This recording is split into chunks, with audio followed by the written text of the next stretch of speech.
Hello and welcome back. We are once again in our kitchen. We come here a lot. In this video, we are going to cover Rust-Oleum, forgot the name of it, Rust-Oleum Countertop Coating. You can't see what it looks like because it's messy. We decided to give it a try because it had good reviews online and it came in a bunch of different colors that you can try. A lot of pretty colors. A lot of pretty colors, yeah.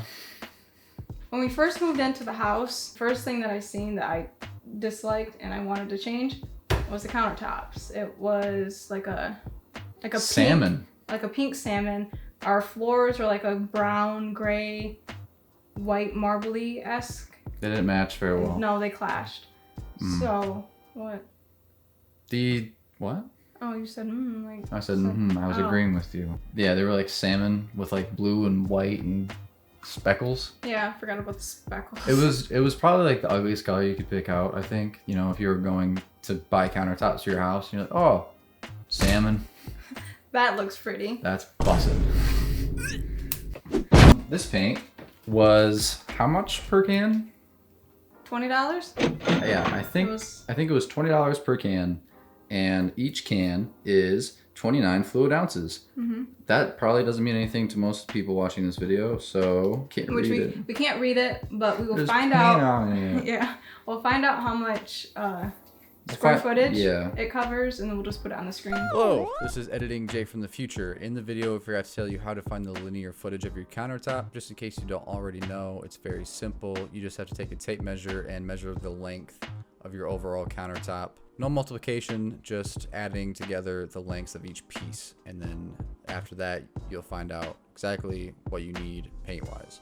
For our countertops, which we will also put the dimensions of on the screen, we needed a can and about a half to cover the entire thing, and you have to do 2 solid coats for it to work. Otherwise, it's gonna look kind of thin and streaky. All right. Here is a quick material list of everything that we bought to get this done. First off is the paint itself. It comes with really easy to follow instructions on the back, and it took us about a can and a half to get 2 coats over our entire countertop.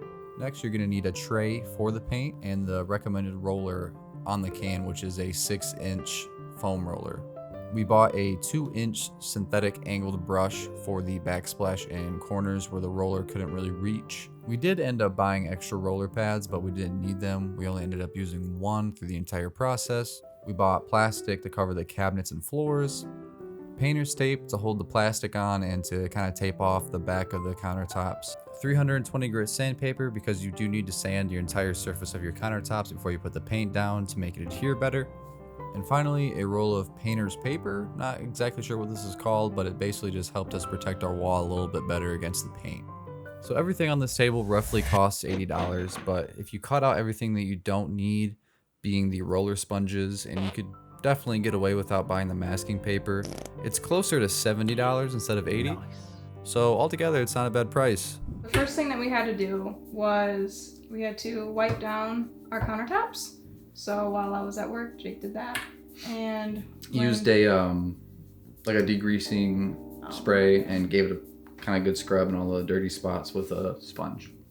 Yes, he did. And then dried it off a paper towel. Yes, he did. And then we taped off our bottom cabinets, and then we taped off our walls, put some plastic on the ground, just to make sure that we didn't spill any paint on the ground, which I don't think we did. No, it was worth it. It was good. I would recommend that. Because you have to like get down in here to paint this, and if you have a roller, you could like you could get a lot of paint. To fuck up your cabinets. Yeah, you could really mess your shit up. So we had to sand it down, and we used 320 grit sandpaper.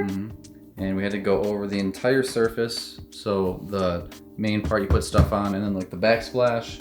And you don't have to sand it like down really hard. You just have to give the entire surface like a nice scratch. It's a little bit of a pain in the ass, but it's like 20 minutes and it's probably worth it so the paint adheres better. And after the sanding process was done, we took just our shop vac just to get like in the cracks to get out all the dust and stuff.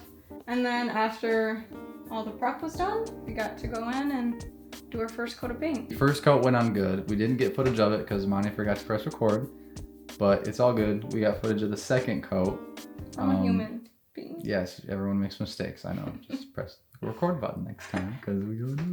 The technique that we kind of found worked the best, and I'm pretty sure Monty got good shots of when I was doing the second coat. You basically, what we did after you paint the cracks with the brush and the back.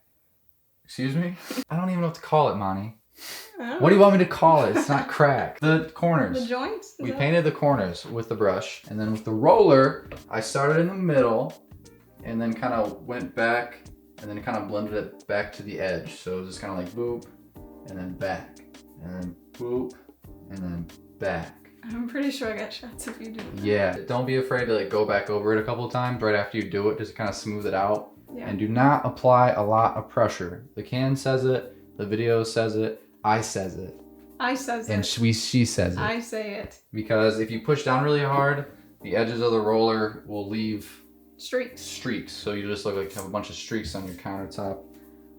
Not good. So no pressure. Like Logic says. That's a good Logic song. If you don't listen to Logic, his new album is iffy. This is not a music review. This is a countertop review. The instructions, I believe it recommends you wait at least an hour before you do your second coat. And I want to say we waited an hour. Yeah, we waited. I think we waited exactly an hour. Yeah.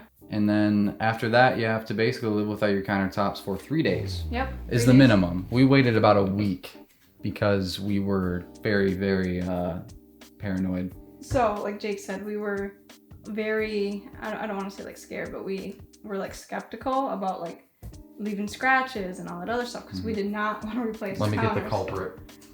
But the next day, I woke up, came out to look at the counters, and I see little paw prints. Little baby paw prints on the counter from this thing. Yep. This thing right here.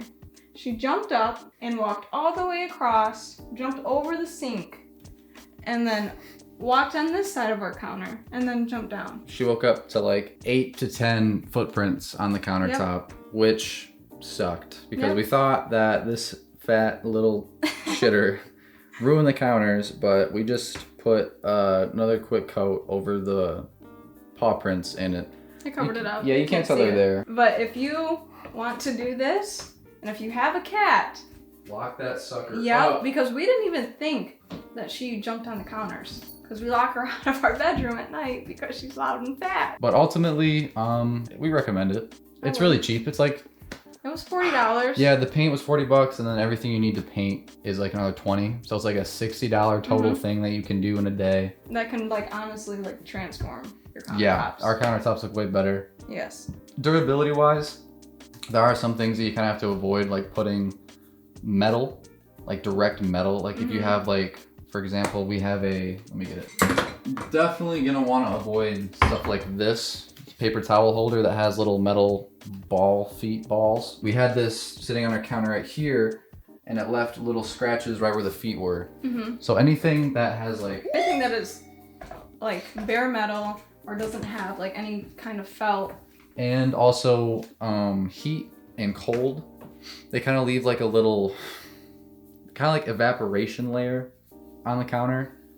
The cold can wipe right off, but the heat, it looks like it kind of leaves an indent like on the countertop for like a minute or two, and then it like just disappears. Yeah. But it's cool. It's I was kind of scared when deal. it first happened, but then it went away, and I'm like, oh, okay. So whenever we cook stuff with crock pots or something, we just kind of put like heat pads underneath it, so it's not directly on the countertop. Yep. So it's not like it's like scratchable by anything. You know, it's not like you have to like be super delicate with it all the time. You just have to kind of be a little careful. So for $60, it's really good. Recommend that shit for sure. Yep. So if you found this video helpful, if you're thinking about doing this yourself, don't be afraid. Do it. If you're send it. If you don't have $4,000 to spend on new countertops, which is understandable, and you just want to spend like under $100 to change your kitchen, I recommend it. You know, just follow the instructions, be patient. Yeah, don't rush it. Don't rush it. Just do everything, do all the steps, and it'll come out good. Yep. So if you found this helpful, leave a like, maybe subscribe, maybe, because we make videos frequently now. Yeah. And we actually have a video coming out, hopefully soon, about us redoing our entire kitchen for as cheap as we possibly can. Obviously don't know how much it's going to cost to do the whole thing yet. But so far we have a lot of stuff done that costs little to nothing. Yep. And our kitchen, like the before and after of our entire kitchen is insane because it used to look really trashy. Now it looks pretty good. Yeah, now it looks more cohesive. Yeah, it's kind of bussin', you know what I'm saying? A little bussin'. But if you guys want to see that, turn on the bell. Turn that notification bell on, and you'll get it. This is the most Midwest goodbye outro video ever. We just keep talking. That's my entire family. Hey, that's my entire family, so that's where I get it.